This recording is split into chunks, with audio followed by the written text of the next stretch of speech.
Morning. Sunrise. This is a kid on his scooter. So I did mention in yesterday's video that I do get up in the mornings, see the sunrise, and I haven't been videoing myself in this walk and talk, but I thought yesterday I felt a little bit inspired to just get out what I had on my chest. I don't know, it didn't I know it probably didn't make much sense, but I find that it is kind of really good. It's good when you can kind of just find a moment to just talk about rubbish. Do it. Because that's the key, really. Allowing yourself. It's good. So it's like 5:30 in the morning, by the way. Kids are out on scooters. Yeah, just allowing yourself to be in a moment. That said, I have been walking daily and kind of feel stronger for doing it as well, because working on your mind is the most important thing, and that's why I have made a reference to praying a lot. Praying, and then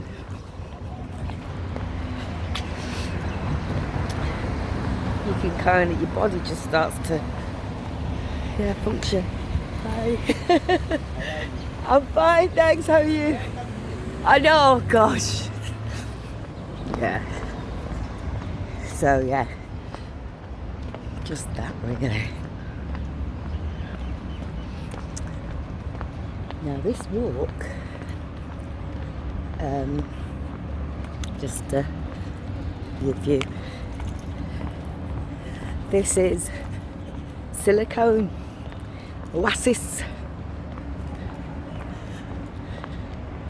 When I first arrived, this building here didn't even exist.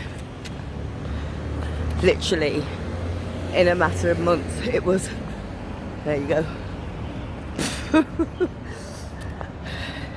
They just don't do things here, I'm telling you.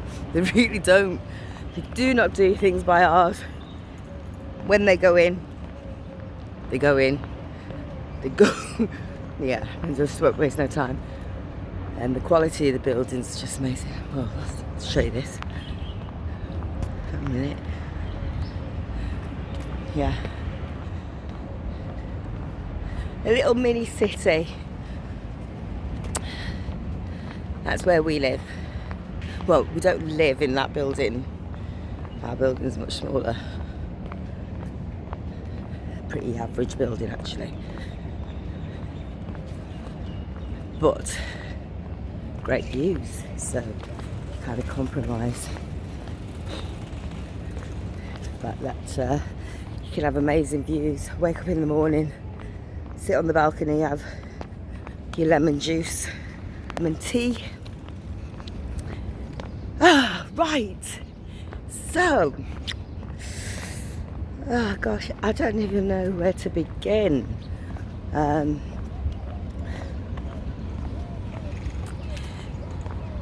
Put it this way, 2 years deep in the UAE, what can I say I've taken away from it? It is a journey that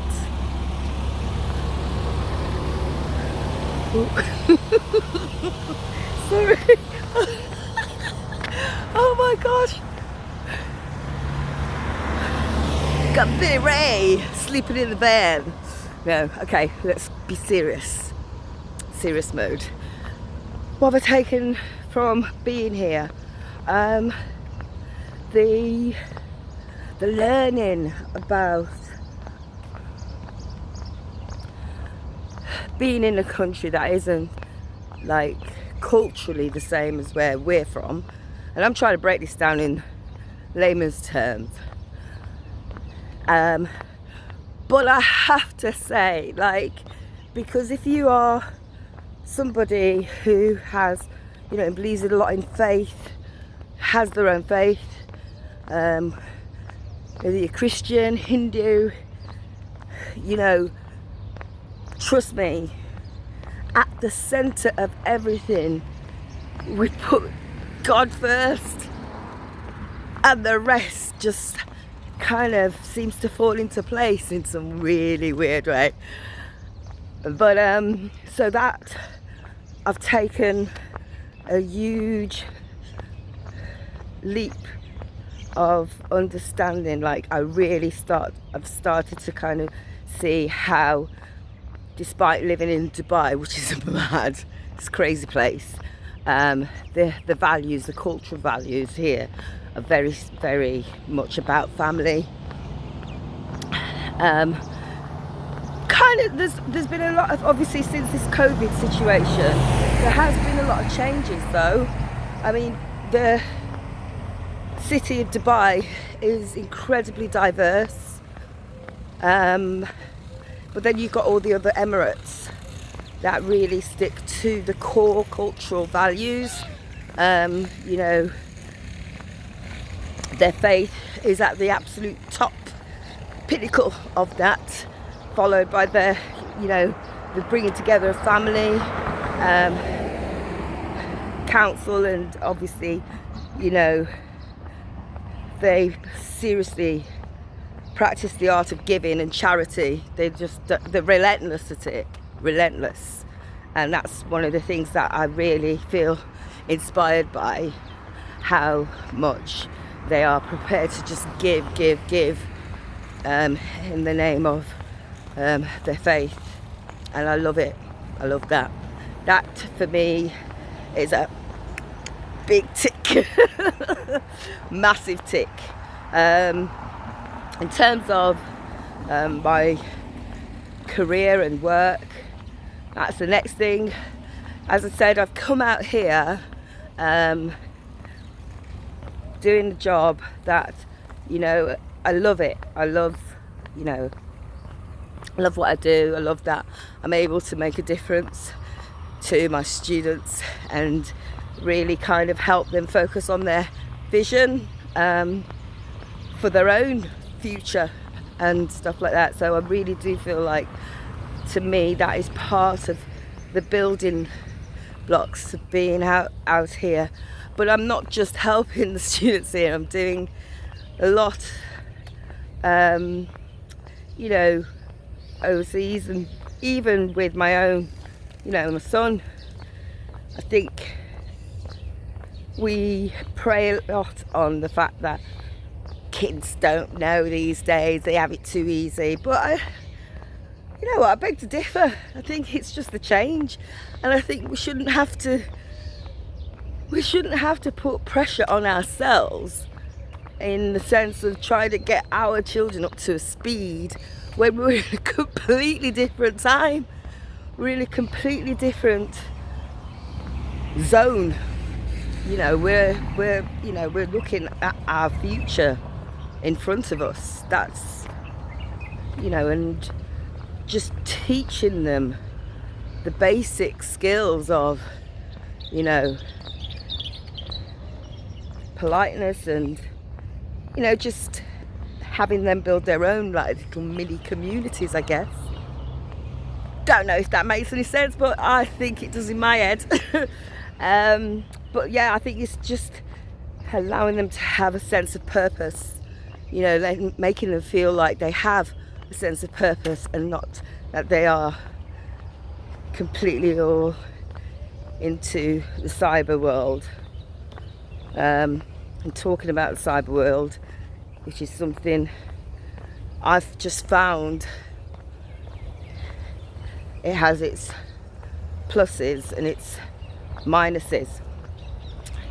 you know, the plus side of it is that, yeah, it's great that we can, you know, we can connect, we can get in touch, we can easily Skype. But the fact that it's now becoming such a distraction that if you find yourself spending at least more than 3 hours on your device, you got a problem.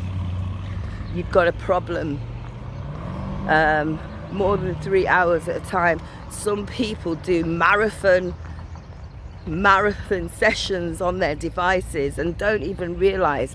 They wake up, they look at their phone, and before they know it, they're still in the same position because they haven't moved. Thank you. They haven't moved. That's when you know you keep rock bottom. So for those who need to hear it, if you have the flexibility to get out, or you can now get out, just put down the phone. People are making excuses saying, oh well, it's all for memories, isn't it? It's all for memories. Well, you got the biggest computer in your head. That's a memory bank. Yeah, you can take little snapshots of things, but this needs training, and this device can take it away in an instant. I think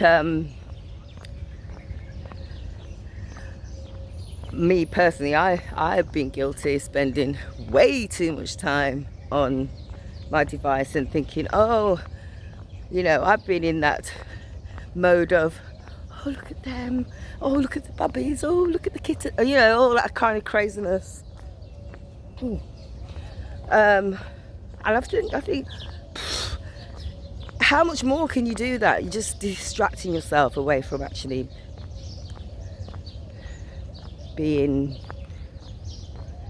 you. Anyway, I'm chatting pure foolishness, but I'm going to stop for a minute because I'm trying to focus on where I'm going. Well, I do know where I'm going. I'll show you. We'll just have a look. Yeah. So I'm about, I think I've walked about 2 kilometers so far, which is nice. It's just nice. And I'll catch you back in a bit.